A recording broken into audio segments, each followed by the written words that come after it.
Small. Wow, tiny.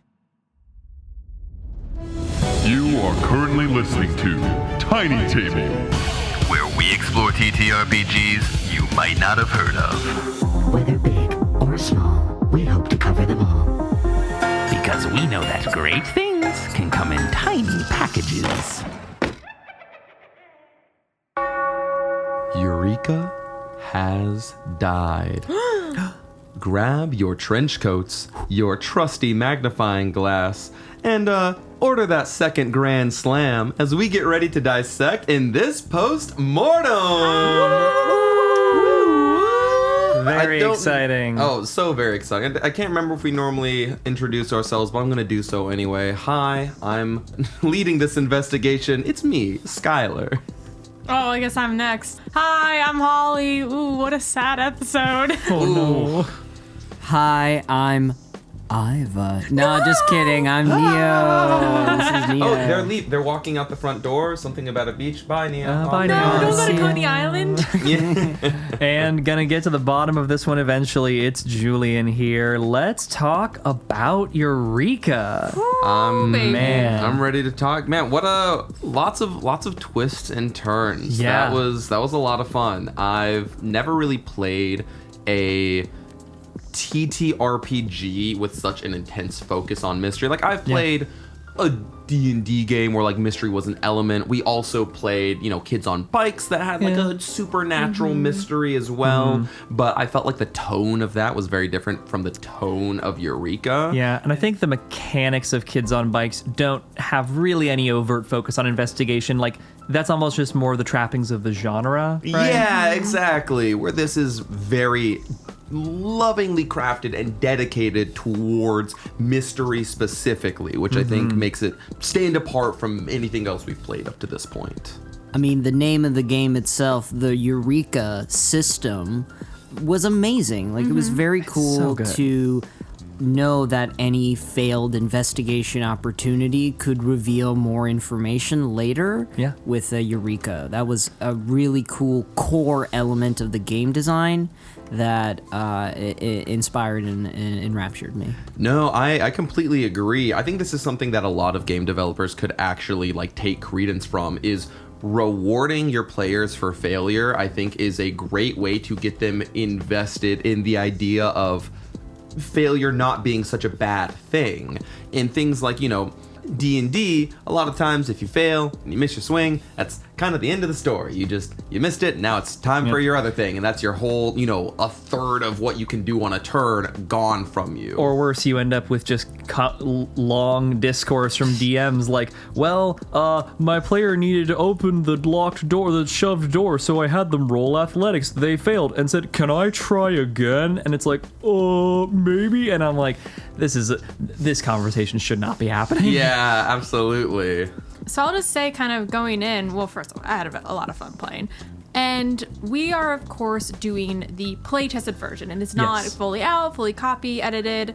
So anyone that is, playing this pre-released version, or even maybe the release version, you might go in having the same feeling I had when I opened up ye old 5th edition player's handbook of, whoa, this is really complicated and I'm reading every single page and I'm overwhelmed. And then you get to your first session and you're like, oh, this is actually pretty simple and I don't use a lot of these things. And then when I do, it makes sense and I understand. Because I was, to be very honest, I was very intimidated by this system at first. It is definitely one of the crunchier systems that we've worked with so far.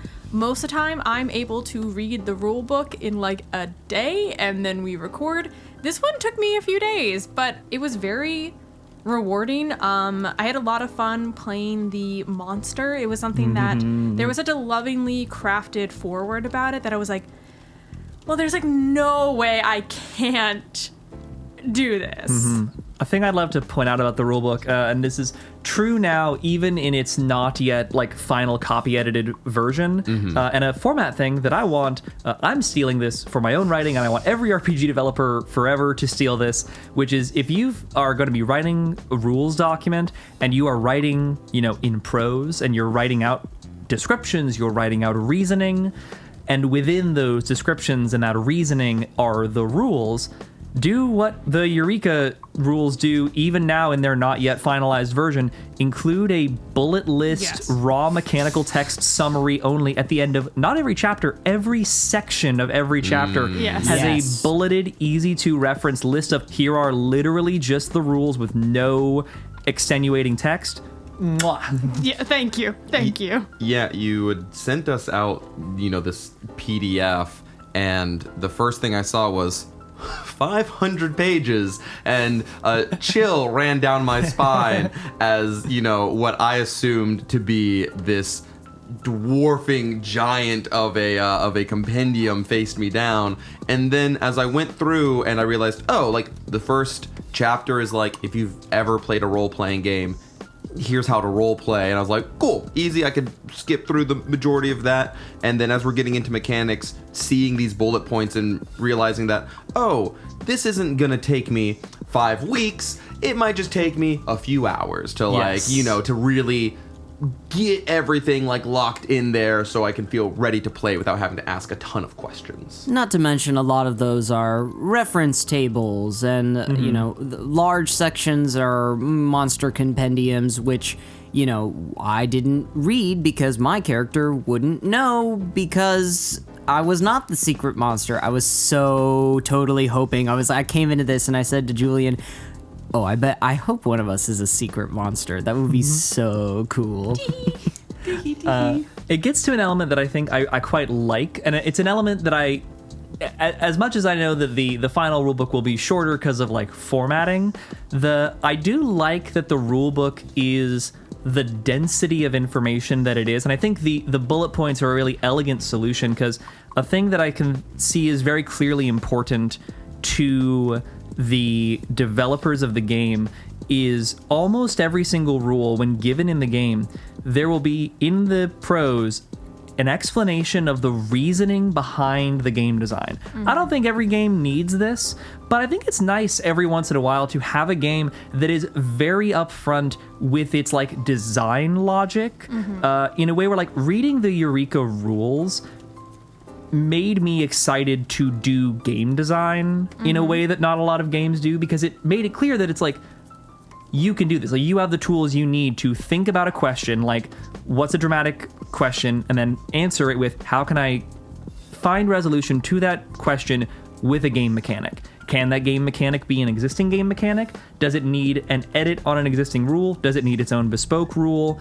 And really asking a lot of questions about the stories that these mechanics tell. I loved how explicitly visualized that is, because this is part of, we're seeing this larger wave of more and more developers who are making a game for the exact kind of story they want to tell. And I'm so glad that we're not living in the GURPS era or the time of the way to make a D&D killer is to make the game that's better about doing everything. And it's that sucks. That's never... GURPS sucks.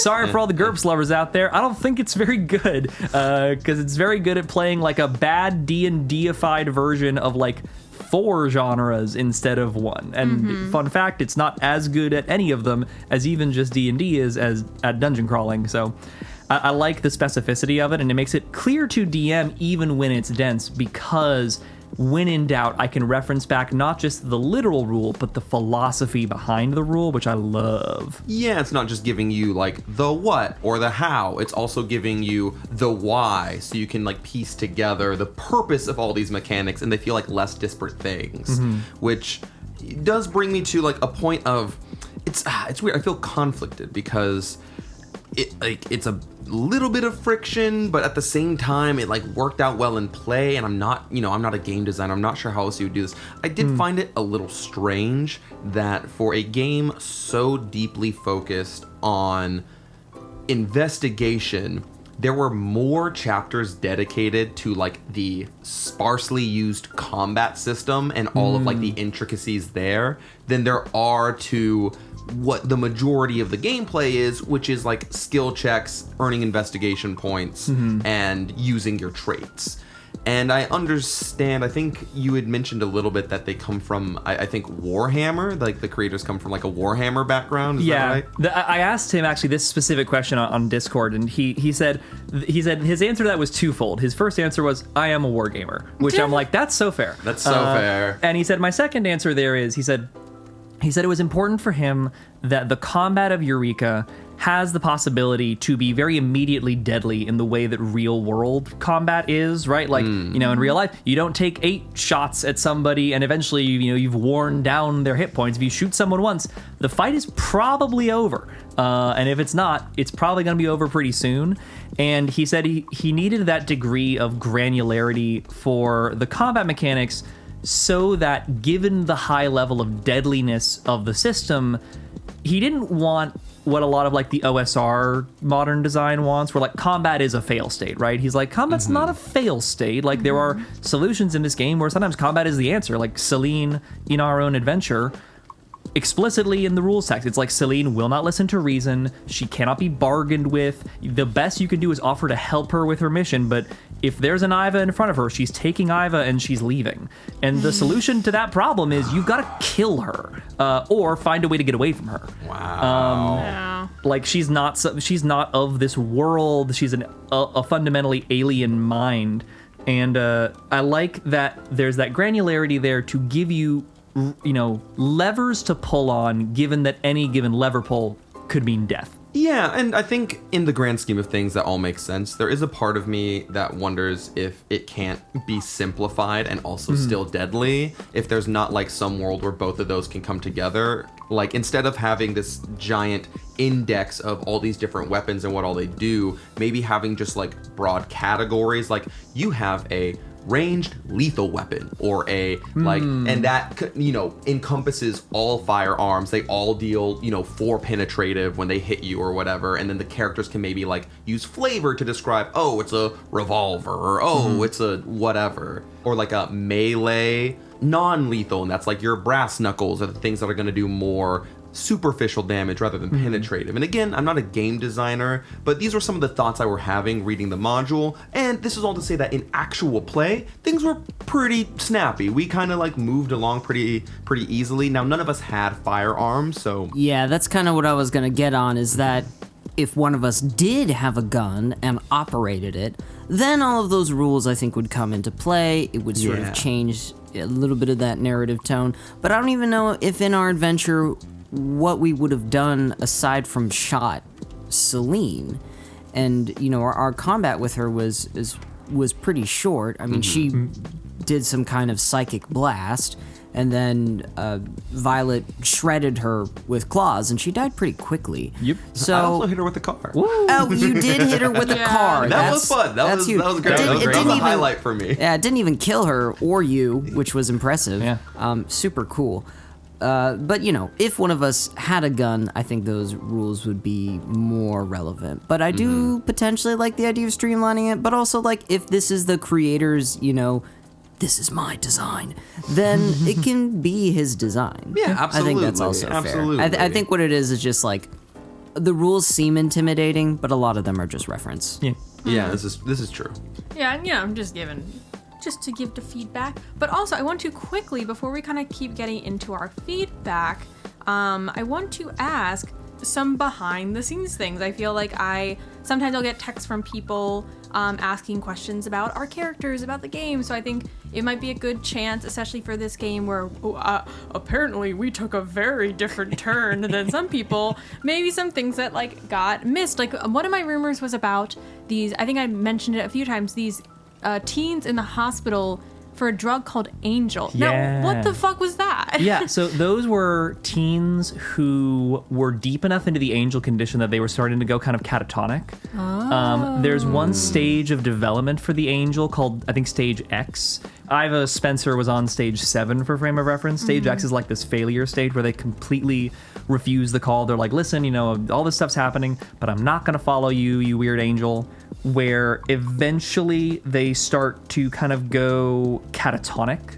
And that was the state those kids were in. Okay. So they would have been able to give bits of information, but they're pretty stuck like that. And interviewing them and their doctors would have given some insights. Interesting. The angel dust was it's a red herring because the word angel's correct, but angel dust is in fact just coke. So Yes. Yes. Yeah, absolutely. and they did not go catatonic from cocaine. I think it could be fun if we each went around and maybe shared some things that didn't get to come up with their characters, and then maybe finishing out with Julie if she wants to tell us about things that maybe we missed in the adventure. Sure.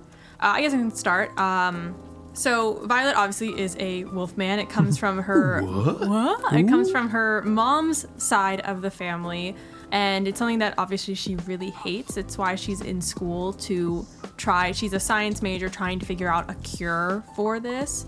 And it was really, I really did resonate with their forward, talking about kind of monsterism and it as a disability, whether that is mental or physical. And I'm very open about it. I struggle with borderline personality disorder, and sometimes it can really cause me, especially before, I was medicated, to really lash out. And it was something I really hated. And it's sometimes when you get in those moments, you almost feel like you're outside of yourself, where the person inside is like, oh my God, stop, but you just can't stop. And that's why I really wanted to do specifically the Wolfman, this idea of you just can't help it. Sometimes you just rampage and you hurt people. And that was a huge thing in Violet's backstory of she clawed her dad's face when she was a teenager and caused him to be permanently disfigured. Her mom, in not realizing that it was a full moon or losing composure or something, transformed and crashed her car, and Alfie's dad tried to help her and she ate him, and it they no longer were family friends. The Watts family never knew really what happened to him truthfully, but it stuck with Violet her whole life, which is why she always wanted to help the Watts family. It's why she got on this case. And it was really fun to smatter in when Spencer was talking about cryptids and she was like, oh, that's so funny, what cryptids have you seen in the area, and things like that. So it was really, really fun to get to sprinkle those in. Some of the Wolfman things is the fact that I weigh a lot more than I seem, so anytime I'm referencing my weight or I'm using this to keep them back. This one didn't come up, but if anyone had flashed light in my eyes, they reflect red, and I smell like a dog. Hence the perfume. Yes. The extra, the hibiscus, 3 air stacks of fresheners. hibiscus. Yes, and why my house smells like dog, but we don't have a dog. Yep. Oh, that's so funny. See, it's a little behind the scenes for those listening. We played this over the course of 3 sessions. Normally when we record for Tiny Table, we do it all in one sort of bulk sitting, so that way we're, kind of all present in the game. And this did, I think in the long term help me to remember clues and whatnot, because I had to really refreshen before every single session, so that kept a lot of what we were talking about fresh. It did completely alienate me from ever guessing that you were a werewolf. I truly thought you were just a normal 20-something person, and I thought you made just the game tells you to make very regular people, and I was like, man, that's a really regular character from Holly. That's... And you made the most regular guy Yeah, in the world. Sebastian regular guy. BB Moneypenny. Let's talk about Sebastian. So what's going on over there? So there's a lot going on with Sebastian. So I gave him the traits that I thought were just gonna be the most fun and interesting. I really made a smorgasbord of all of the weird ones, essentially. If you go through and you read and you're like, that's strange, I probably took it as a trait. The ones that I have are Bumbling Detective and Just One More Thing. Both of those give me contextual -2s to any investigation, with personal for Bumbling Detective, personal for Just One More Thing, and knowledge for Bumbling Detective. So whenever I'm doing those investigative rolls, I have -2 to them. But when I make any of those investigation rolls, I get +2 to my investigation points. So I am basically failing at every level, but stumbling into success through extra Eurekas. A thing I want to highlight there is, beyond just being weirdo picks, you picked 3 different traits, and there's a trait for each of the really famous media detectives. All of your traits are those. You picked Sherlock Holmes's elementary trait. Yes. You picked Columbo's Just One More Thing trait, and Inspector Clouseau's Bumbling Detective trait.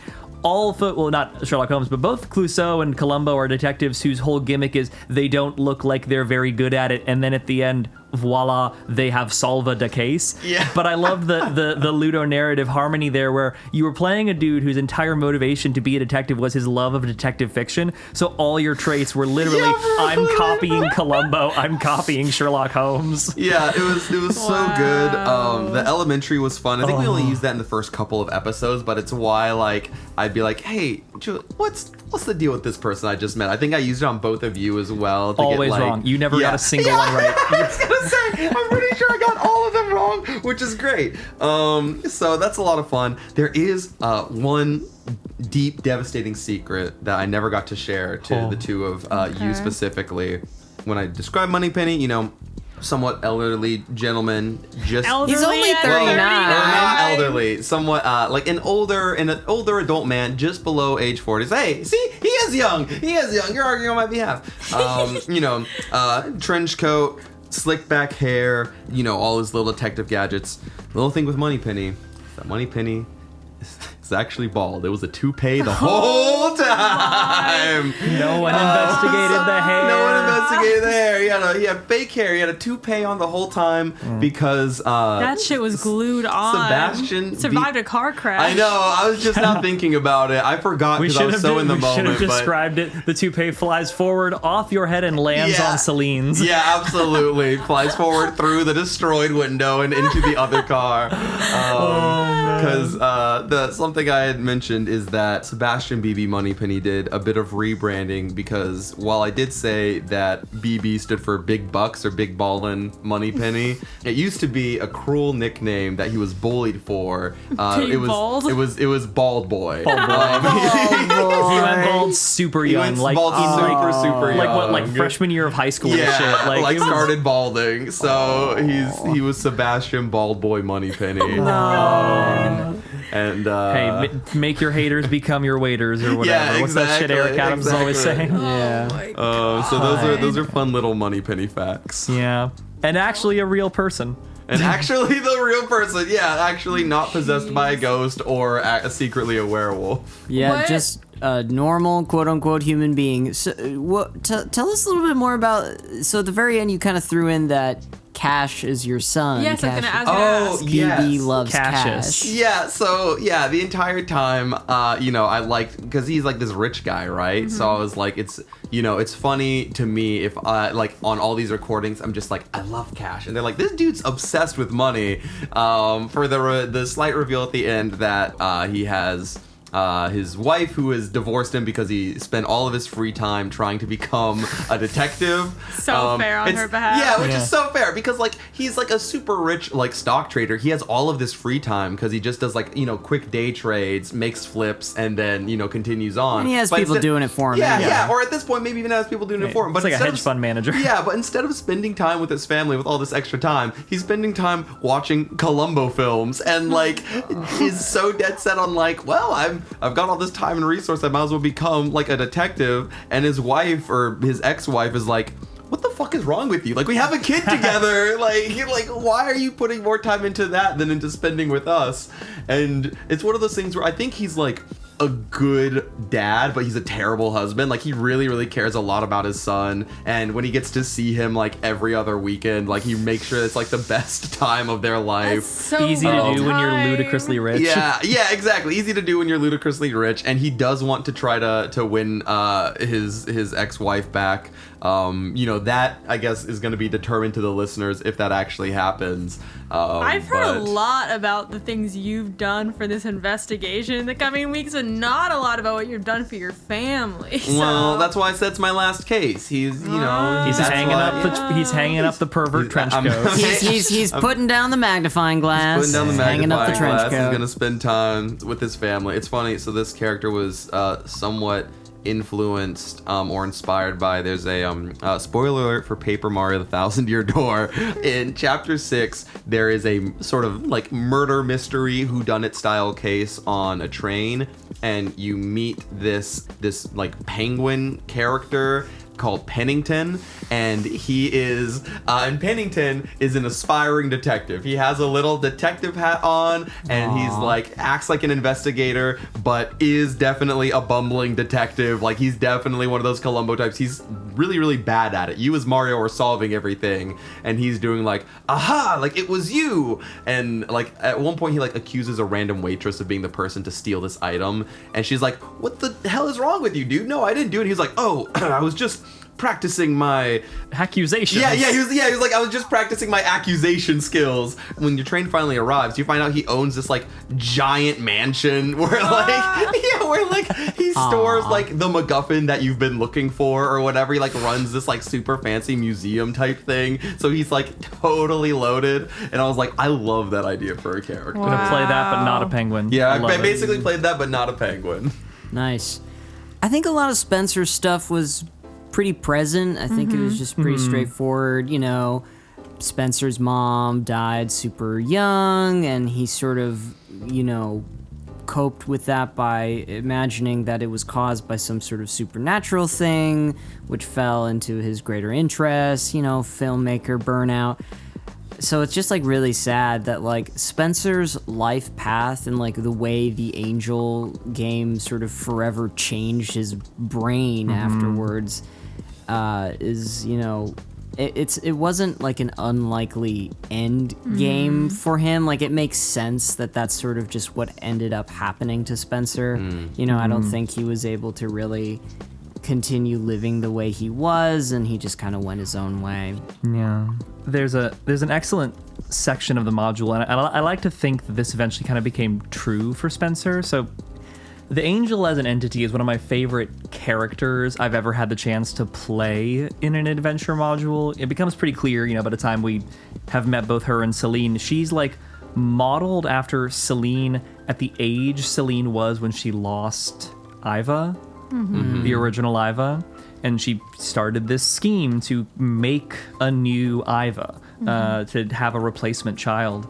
And, you know, went for this arcade gimmick as a hopefully, like, the module says, Celine will take anybody who mentally thinks they are Iva as her next kid. She'd like it if it's a kid, but she can deal with whoever. She can deal with a 19-year-old burnout. Yeah, exactly. So the Angel is interesting because the Angel exists independently in the head of every person who has the Angel.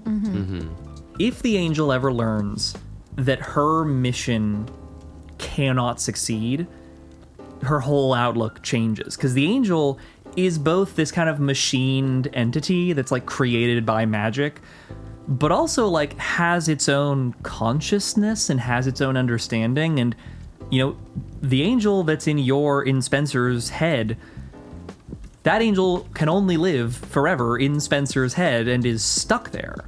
So her whole life is living as like this tulpa in your brain, and she can't leave. And if the Angel like sees Celine die or learns that a different Iva got picked, like as the Iva, she'll get like rancorous and mean-spirited and like demeaning and all sorts of stuff. You'd be a really gnarly presence. But if work is done, and then eventually you'll just kind of become sullen and depressed and be like, man, screw everything. My life is just ruined. I'm just stuck in the head of this burnout loser, whatever. I like to think that one of the things available in the module eventually comes true for Spencer, which is living with the Angel, which to me kind of feels very clearly like an extension of some of the game's themes on monstrousness and its ties to disability as metaphor, where like the Angel can eventually be brought around to this understanding of like, well, you know, this is my life, but I don't need to be antagonistic to my host body. And you can eventually get to a point where you're living in kind of harmony with the Angel. There's a great description of her where it's like, if you eventually get in good with the Angel and just become kind of like regular style friends with her after she realizes her quest is failed, her real personality, she's kind of a catty bitch, but she's also like kind of fun with it. She's like a bit of like a Steven Universe Peridot type character where she's like super intimidating until you get on her good side, and then she's just kind of like a catty dork who learns to live and let live. And you get a new trait called the Angel, where she can like give you additional like perspectives on things if you inquire with her in future investigations, if your character comes back for different adventures. That's crazy. That's cool. so funny. And I'm like, what a fascinating, and I love, and you know, it's very tragic, but I love that killing Celine doesn't get rid of the Angel and that nothing gets rid of the Angel. The angel is just there. It's very tragic. You to learn me. to Yeah, live. Yeah, you learn to live. it's very tragic. I think it does kind of, what you're saying, it does fit into this idea that sometimes things in life happen to you. Yeah. Yeah. And it will forever change like how you live, and that is just, and it's not fair, and it's not right. And it doesn't give you a superpower, and it doesn't like make you got worse at this, so you got better at this. It's you are still alive. Yeah. Yeah. And I think it does make me. I do like this open-ended that maybe, like with any disability or harm, like maybe a scientist like Violet will come up with something to ease this or help this. Yeah. And I think I like is the module doesn't give you a way for the angel to be got rid of, but there have been playtests where the angel has been got rid of Whoa. Interesting. via other supernatural creatures. Like I think a vampire at one point ate the angel. Like perceived herself as eating the angel that was in her own mind.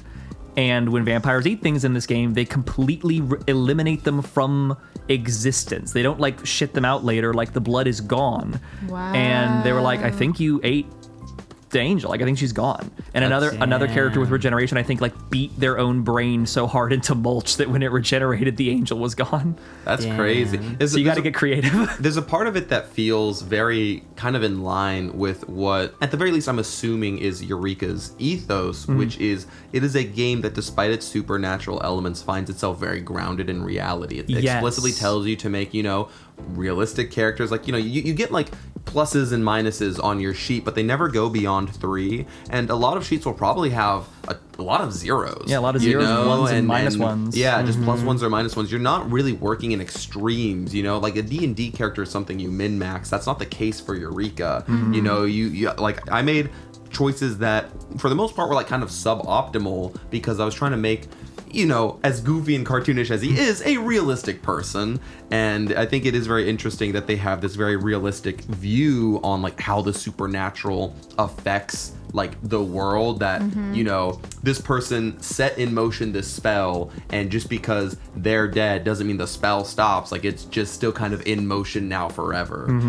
It's very, very interesting. I want to talk a little bit about back on the kind of mechanical side of things for the sheet itself. What did we think about the act of character creation? Because that was, for me, I feel like a broken record because we say this very often, but I loved the character creation for this game as one of my favorite moments of getting to take a little time with each of you to sculpt the characters. I'd love to get some thoughts. So when it came to making the character, it was very, very fun. I went to Julian and said, I think I want to be the monster. And Julian put her hands on my shoulder and said, yes.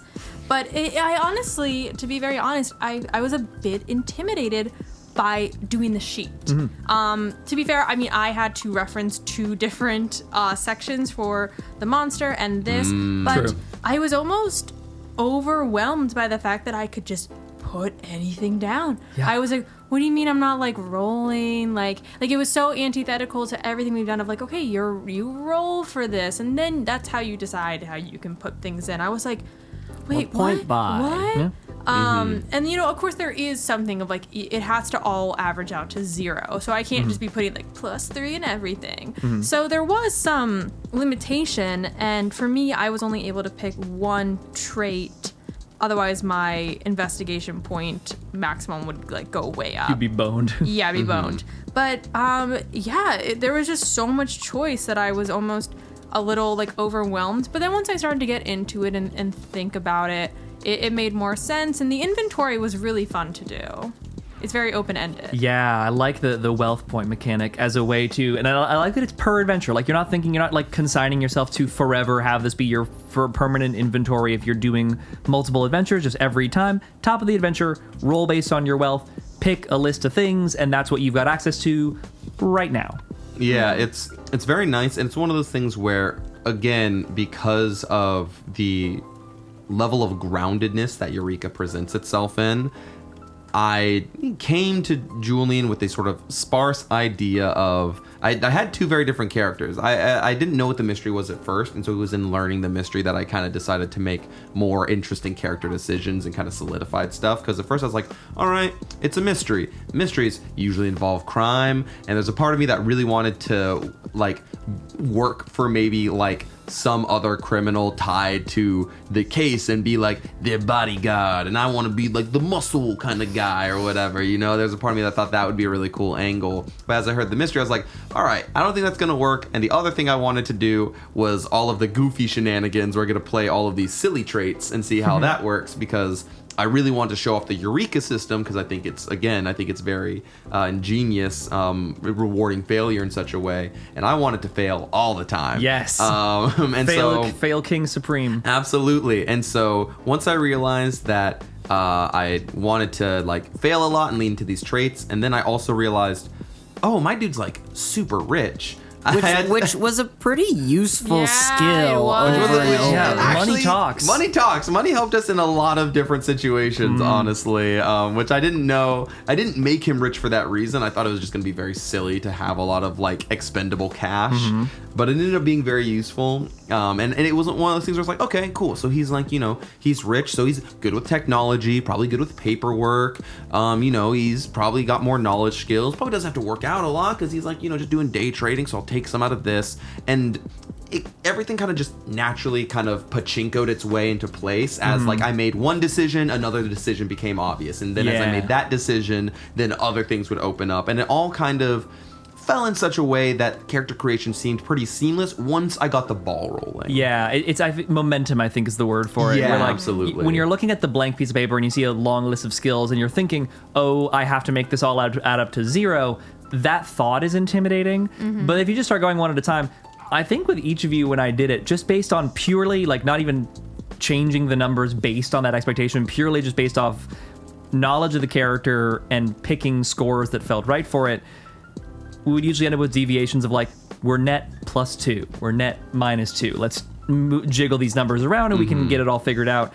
And it's nice because it provides a very natural framework to like figure out more about the character beyond your core thesis, right? Because you make a character, you're not necessarily thinking, oh, which classes did they pay attention to in school? That's not the level of engagement you're doing right away. This gives you a nice series of vectors to engage with. Why would my character be good or bad at forensics? Why would they be good or bad at CQC? And by the end of it, you've got a more three-dimensional understanding of who they are as a person.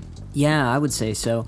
I really was, you know, just going down each skill and going off of a vibe. Yeah. Like, you know, like, I don't think this guy would be too athletic, or I don't think Spencer would be really good at technology. I'd give like a +2 because he does like tech stuff and is a video guy. And, you know, I would just go skill by skill. But in that sort of finagling at the end where I had to move some stuff around, I got to a portion where I had to put in a bit of a dump stat. So I put it in paperwork because it sort of let me realize, oh, Spencer probably has dyslexia. Like, he's not really good with like letters, or that's why I failed the map roll. He's just like not good with that kind of thing. That's why his focus is on visual stuff, because that's what he cares about. And I'll say to that, if you had gotten to more success on the map paperwork roll, you would have realized that like all of those detours, there was no logic behind where she was going, and it's one of the hints that could have been found to notice that the difference between Celine and the angel is the way you go to that final step of losing yourself is you follow the angel to a final threshold, and the angel's like, please, like, follow me in. I need you to come inside with me. And it's when you cross that threshold that the mind wipe happens. And it's built around agency and choice. Like, the angel can't trick you into doing it. You have to choose to do it. You have to choose to lose yourself and follow the angel exclusively. So the angel would like present these alternate options, not because they were secretly a more direct way to get to mom. She wanted to make sure you were completely memory wiped by the time you got to Celine. Ah, I see. Okay. Hence why even like going into a pantry, you're like, and you had the thought, you're like, why would she need to talk to me in private? No one else can hear her. You were right on the money that the privacy wasn't the point. That was the bait. Yeah. Because you're saying like, just come in, I'll explain everything to you. Complete lie. Yeah, of course, of course. Wow. Yeah. That's very interesting. And Such a that was fun the thing character. that Violet, who has dealt with the supernatural her whole life, was like, that's no, I'm suspicious as fuck. smelling something weird. And that's why I was like, when Sky tried to rib me and be like, well, we don't hear this, and like Julian backed me up of like, no, this makes sense. I'm like, yeah, no, that's why she gets really upset at some point of just like, I'm not letting Spensiva be bait. to figure out what is going on. Like, she already feels so bad that we had him play this game thinking that he would just chase after this angel. Like, she could have had no idea that this is like what to would the degree that would happen. And with us playing this game, I think we had alluded to it earlier. I know you've been kind of in the talks with the developers. Yeah. So out of their play testers, how many other people played the game? None to completion, as far as I'm aware. So when I in between, because we did multiple sessions, I would chat with the lead developer in between. And when I told him at the end of our second recording session, I said, yeah, so their approach was, let's have one of us play the game to learn as much as we can. He went, oh no. And I went, yeah, oh no. And he went, so did they know that the machine was bad? And they were like, I was like, they had a pretty solid suspicion that there was something really bad happening because of the machine. And he was like, and they played it anyway? And I went, yeah, their idea was go in, walk into the trap informed and you can get the trap maker. And he went, oh, none of our playtesters have ever approached the solution to this module like that. They did things like follow up on Redsoft, and they did things like contact Nikki Foon and try and figure out where he got the cabinet from. And I went, well, I think they're definitely going to find Celine. Here at Tiny Table, we make big swings. 2 cannons. 2 cannons, play Forever. Which I will say, it is very odd to me that no one else really engaged with the game, at least to the level that we did. It's a little surprising because I remember how lovingly crafted the description of every single level was. That's like something that I really want to give credence to and highlight. Is there's a lot of love put in this module. The level of description for everything I was blown away by, and while a lot of that episode when it has released at the point of this being released is going to be a lot of those descriptions, it's again very lovingly made by people who can tell love games and love video games alongside TTRPGs. All of the different off-rip references for names of arcade games, the Mrs. Lost in Space. Mrs. Lost in Space for Pac-Man and all that stuff. It's very good. It's very lovingly crafted. A thing I adore, my favorite little clue in the Forever cab, it's the only arcade machine in the entire module that doesn't have the FBI's winners don't do drugs thing flash on screen before you play it, which shows it never got federal approval. Which is your first clue to go, I don't think Redsoft made this. I think someone put the words Redsoft on this. Wow. Okay. The thing is that we were all kind of social losers, so we couldn't make any of these rolls to get these numbers. And I will say there's a few things that kind of come when you do a podcast. One, Hindsight. 2, you kind of just do the interesting thing fast. Yep. I was like, well, let's play the game. It's called Forever. Obviously, we're supposed to play the game. I mean, that's part of the design, right? The Yeah. game sort of has an inexplicable pull towards the cabinet, and it's Forever. The game is called Forever, so obviously you play Forever. And me, Neo the human, did have a great suspicion. I was very trepidatious to actually play the game, but there was a lot of egging on, and thinking about Spencer, I was like, Spencer would absolutely play the game. He has to see it. And also, I think it's so fair because at that point, all you had seen was one young kid seeing an angel, and he was the one you had spoken with was pretty low. He didn't get very far in the game, so he didn't have that many of the symptoms developed yet. So you didn't think worst that can happen is my entire memory is erased. You were thinking worst that can happen is I'm going to have a few misunderstandings and I'm going to see an angel, and this will all inform my investigation. Yeah. Right, exactly. Yeah. But it was great, and I also want to say for Spencer's ending a little bit, I don't want to imply, if we're talking about monstrousness and disability, that having a sort of break like that is going to leave you for homelessness or cause destitution. No. But it was just a reality of the matter that I think for Spencer, he would probably continue to do what he was doing. He would just take his video camera on the road and make a travel log of his investigation of figuring out where this home is, and it would just continue to be trying to compile video evidence, but it would be detached from home. Yeah, it feels less like a commentary on any sort of like mental illness or disability, and more of a commentary on like, if you experience something this insane and supernatural, you would probably become obsessed. Like, in most cases, I feel like it's a very realistic depiction of like what they would do in that case. I have one other thing I wanted to mention real quick, just into regards of how we Tiny Table tackled this particular adventure, but was there anything else anyone wanted to speak on first? I guess, just kind of following up on what was just said of just like, it makes sense that he became quote unquote homeless because Iva lost his home. Yeah. Spencer's home was not Iva's home. And I found it very poetic that the member of this group who had lost specifically a mother wound up being the one that became Iva. Like, that was such beautiful poetic circuitous, like a beautiful poetic circle. And then he lost her twice. Yeah. Killed Violet Tragic. to have to in the car be like, your mom is dead. This is not your mom. Like, it. Oh my god, my mom was killed by a supernatural entity. Yeah, I know. Well, it wasn't really my mom, but still. And then you get that lovely, that mote of hope with the angel, right? Like, it's a version of her that lives in your head forever.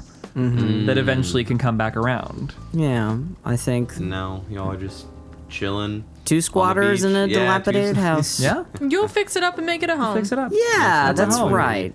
It's my home. No now. longer homeless. He has a house. Yeah, That's this right. I beach made it. house is I now made a it beach home.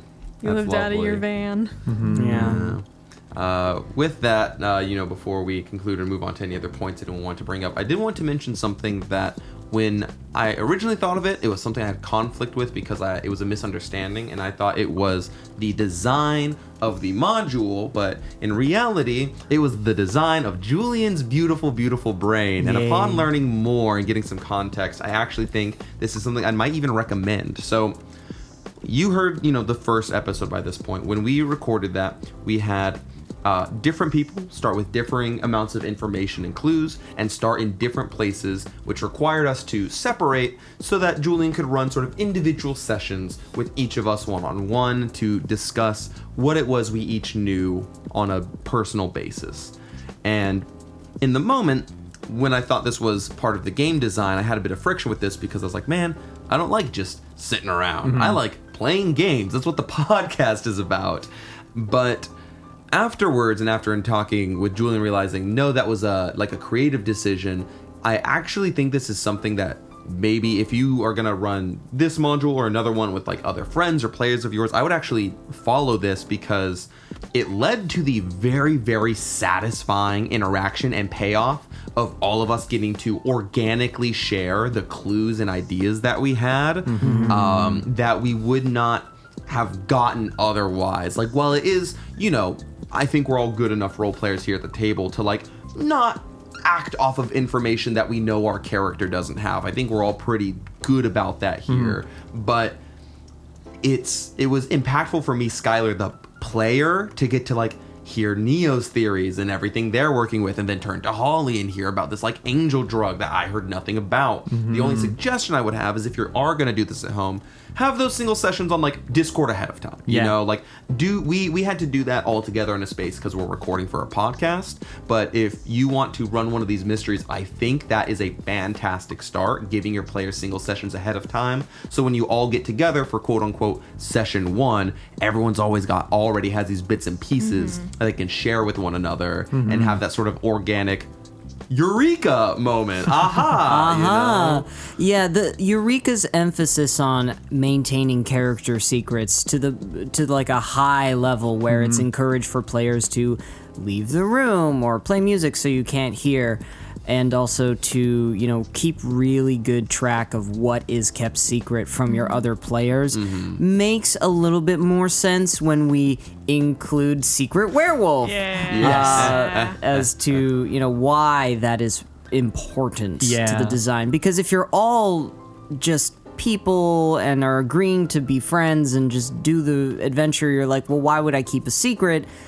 Eureka as a system encourages secret keeping. Yeah, it provides the incentive. And can do it for reasons as dramatic as I'm the wolf man, or as undramatic as like I went off on my own with needs of finding information. My character is like insecure about the fact that they didn't find anything good, and they're gonna lie and say they found something they didn't just for the sake of not embarrassing themselves in front of the group. Like that full scale of drama, from the very petty and tiny all the way to the life-changing and dramatic, are all kind of kept on the same level in a way that I think brings you in harmony with your character. In a sense, you really feel as them. The payoff of both of your Neo and Skylar's faces of just, I think Neo outwardly was like, what? And Skylar just was like slack-jawed, like hands in the air, like, what? There's a wolf man. It made the twist extra good. It made the reveal so good. Yeah, Juicy. you also saved it all the way for the last episode. So Because she hates it. She wants everything to not have to do it. She kissed Spencer before turning into a wolfman. When you said I'm gonna do it, I was like, all right, Wolfman time, and you're like, I'm kissing Spence, and I went, that also can work. See, as someone who had no idea there was even a supernatural character, I was like, she's gonna smooch that Spence. I knew that like I just know how Holly's brain works. So she was like, wow, I'm gonna do something crazy. I thought and you were gonna crazy thing stab wasn't her or me. See, I thought you were gonna freaking stab me. I was like, I already did the crazy thing of trying to steal a car and then ram a car. I was like, the only thing that would be crazier in Holly's mind is smooching a stranger. I'll bring up, before we close, one final mechanic I want to really highlight here at the end that I think is excellent, and I just regret that I don't feel it got shown off a ton in the podcast, because we were kind of done making rolls by the time it was low enough to affect rolls. I think the composure mechanic really goes in line with what we've been talking about like mechanical and narrative cohesion, where like a big ethos of this developer is they don't want to be telling you feel X or you are doing Y because this is your mental state. It's all very much up to player decision. We get that in little ways, like the name of the module is Foriva, and that's how we simulate the magical draw of the machine, is that the players know the module's name, so they want to investigate, and that is synecdoche for the characters feeling supernaturally drawn in, without the DM having to say like, you feel a mysterious pull as the machine glows. Like, none of that honky tonk. And the composure system is, I think, the kind of crystallized ethos of this, where the way that lowering composure gives you mechanical punishments in a way that never stops you from doing anything, but dramatically disincentivizes you from engaging the more and more your composure lowers. It gives you reasons to take a break and eat a meal, not because the DM is saying, all right, you have to have a meal scene now, but because you're like, well, if I sit down and have a meal, I'll get some composure back, be a little more ready for the next leg of the adventure, and we might as well share some notes and have some in-character dialogue. So even things that we would think of as non-mechanical, like let's just sit in a circle and speak in character for 20 minutes and just have some kind of like character emotional building, bond creation, all that. Things that you would even think in most games have no mechanical backing. There's a reason to do it in Eureka, and I think that's that kind of harmony that I really want to highlight here at the end.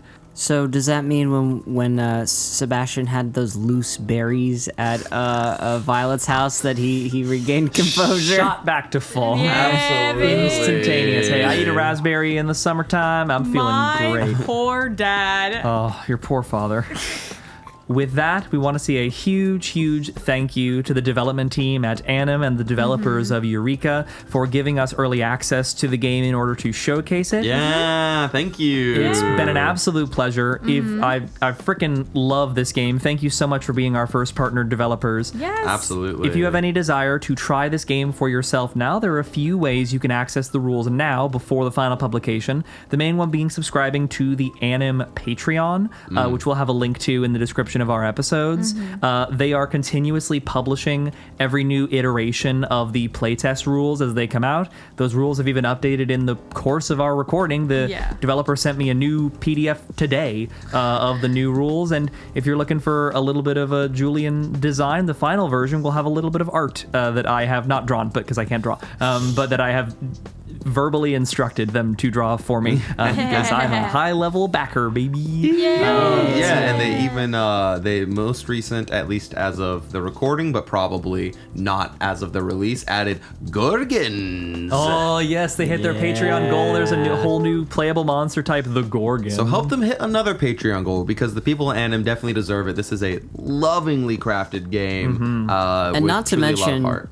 a lovingly crafted module. Yes. Writing, Yeah. I think I remember speaking with Julian that the developers do not suggest trying to homebrew and rather just suggest to play the modules, because mystery writing is hard. It's really difficult. There's a Leave it to lot the of pros. tiny details, and I'm sure as a DM, you definitely appreciate having such a detailed, crafted, pre-created mystery for us to solve. It was fantastic. Yeah, shouts out to the Foriva the Angel game, an excellent module for an excellent system. We have all been Tiny Table. It's been an absolute pleasure joining you as always. Join us next time as we begin our Halloween Spooky Spectacular. Tiny Terror. Votes are in. Tiny Terror presents Call of Cthulhu. Scream you next time, everybody. Bye-bye. Money Penny out. Hi, and thank you for listening to our podcast. If you enjoyed this episode, then we'd really appreciate if you left us a review.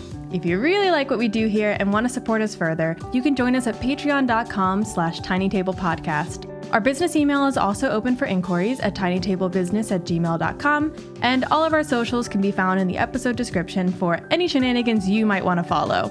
Till next time, see ya!